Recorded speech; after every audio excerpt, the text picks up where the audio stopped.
après Seb, Ouais. je te coupe peut-être un petit peu, je relance Vas-y, vas-y. peut-être un autre sujet, et tu parles de pression autour du club. Alors effectivement, on parle Mmh. beaucoup de la pression autour du club de l'Olympique de Marseille. C'est une réalité, mais j'ai pas eu l'impression que cette saison, quand même, il y a une sacrée pression. On en parlait tout à l'heure des années tapis. Là, il y avait une sacrée pression. On se rappelle que les supporters étaient beaucoup plus tendus, beaucoup plus chauds. Cette saison, je vais au stade à tous les matchs. Les supporters, ils sont énormément cléments avec cette C'est équipe. ça. Honnêtement, il y a eu quelques banderoles qui ont été déployées récemment, mais honnêtement, il n'y a jamais vraiment eu de bronca cette saison. Et pourtant, Dieu sait que certaines purges, elles auraient mérité forcément un petit coup de colère des supporters. Moi, je les trouve totalement cléments, je les trouve totalement derrière leur club. Parler de pression pour De Zerbi, franchement, la pression médiatique. Il a Mmh. toujours dit, il est répété en conférence de presse, si tu n'aimes pas la pression, tu n'aimes pas à Marseille. J'ai jamais eu trop l'impression que la pression était non plus un étau qui se resserrait dangereusement autour de lui. Donc cette pression, je trouve que c'est un petit peu pas une légende urbaine parce que la pression, elle y est, Mmh. mais c'est pas non plus totalement insurmontable à mon goût. Ouais, ouais, je suis d'accord Si avec je toi. si Vas-y, je peux Sadir.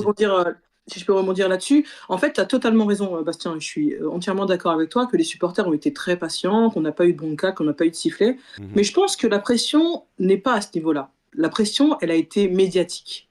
C'est la première fois Oui, depuis comme on que dit. je regarde la Ligue 1, etc., que je vois un club obligé de communiquer, faire un communiqué pour dire à la presse, attention. Ça fait déjà plusieurs fois qu'on se sent un peu. Et d'ailleurs, tu es journaliste, donc tu vas pouvoir me parler de Mais ça. totalement, totalement. Attention, et on a le sentiment quand même, on a le sentiment que des médias que je ne vais pas citer ne sont plus les médias de ce temps dont tu parles.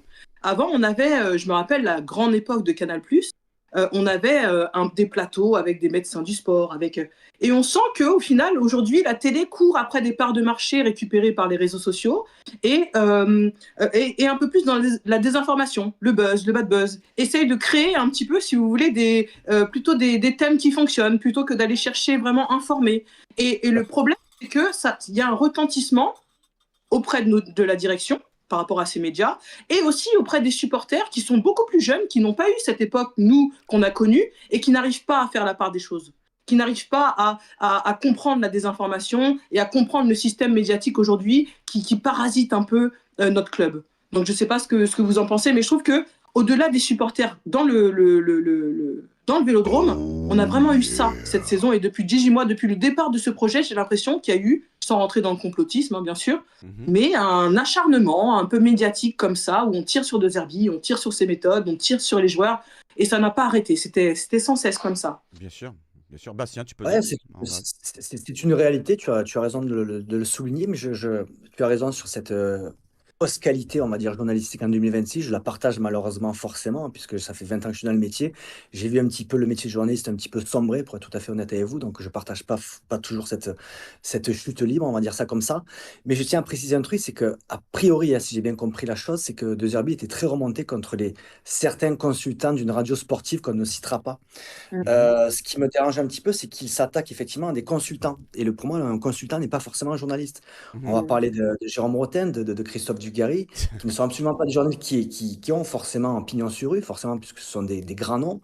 Raymond Domenech en fait partie également. Ils ont tapé sur De Zerbi, sur l'Olympique de Marseille, je suis d'accord avec vous. Mais pour moi, c'est pas eux les journalistes. Les journalistes, ils essaient de trouver des infos. Alors après, on peut parler évidemment de Bernard Latour qui potentiellement n'a pas forcément les bonnes infos, visiblement. Mais oui, oui, il y a cet amalgame qui est un petit peu fait, qui malheureusement est contre la presse. Je le comprends Ah, un fige. Il est figé. un peu tout est mélangé. C'est pas grave. Quand il parle de son passeport italien, je n'ai pas compris le début du débat, pour être tout à fait honnête avec vous. A priori, il se fixe sur une phrase de Raymond Domenech. Alors, si on commence à écouter les phrases de Raymond Oh Domenech, ouais. on va pas s'en sortir, les gars. On Donc, n'est non, pas non, sorti. ça, on n'en va pas s'en sortir, les gars. Mais honnêtement, j'ai pas compris ce débat. Alors, je comprends j'ai même pas compris le communiqué. C'est-à-dire que si on passe notre temps à faire des communiqués, à dire qu'il faut faire ça et qu'il faut faire ça, montrer sur le terrain déjà pour être irréprochable, les gars. Et après, honnêtement, le travail sera fait et personne ne pourra rien dire. Parce que quand les matchs sont gagnés, tu peux rien dire. C'est aussi Bien simple que sûr, ça. bien sûr.